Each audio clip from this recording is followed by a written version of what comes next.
Hello and welcome to the final weekly news roundup before we hang up our keyboards for the festive season.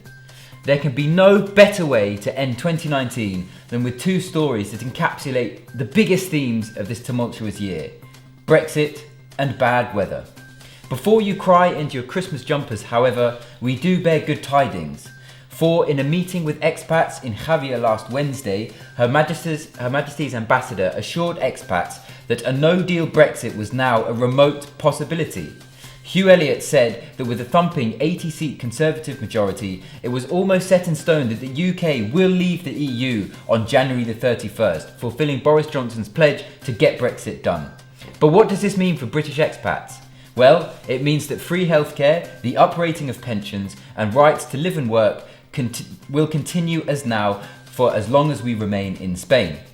These privileges, of course, will rely on each one of you gaining residency before the end of a transition period, which will probably end in December 2020.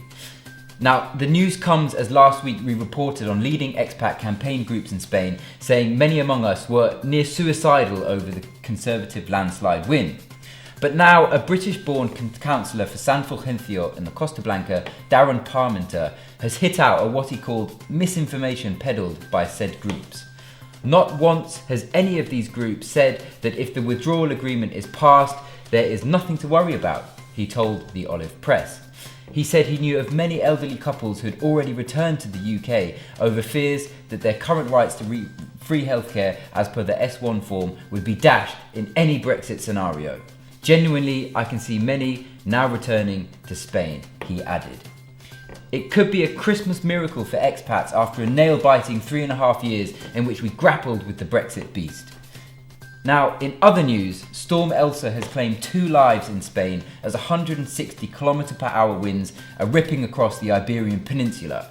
Dozens of homes and businesses have been flooded in Andalusia, with the province of Huelva most devastatingly hit. Red alerts have been issued today for the northern Atlantic coastline, with orange warnings in place from Almeria right up to the Costa Blanca and the Balearic Islands from Friday until Sunday. Gale force 8 winds are predicted as Christmas celebrations have already been curtailed in Torrevieja, so make sure you check before attending festivities this weekend. Come Monday, the weather is expected to subside as we make way for the peak Christmas period. Finally, we bring you the story of the aptly named Operation Rudolph that could see a British family in Andalusia behind bars this Christmas. They are currently on trial for siphoning €4 million of petrol from an underground pipeline that supplied fuel to Malaga airport.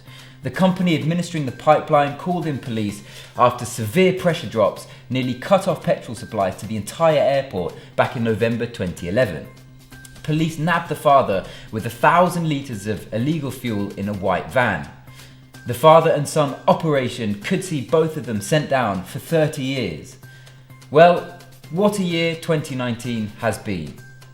We have seen the collapse of Thomas Cook, we've seen deadly Gotafria floods in the Vega Baja in September, and we've seen general elections in Spain and the UK. Alongside that, we've of course had the local battles with squatters, car rentals, scams, evictions, and also the wonderful contributions British expats make to Spain. From all of us here at the Olive Press, from Gibraltar to Andalusia, the Costa Blanca and the Balearic Islands, we wish you all a very Merry Christmas, and we'll be back to report on Spain's biggest stories next year. For breaking news, exclusive features and live action reporting, look no further than Spain's biggest online news website, The Olive Press. With a new and faster mobile site, we'll be here with you every step of the way with 2020 vision.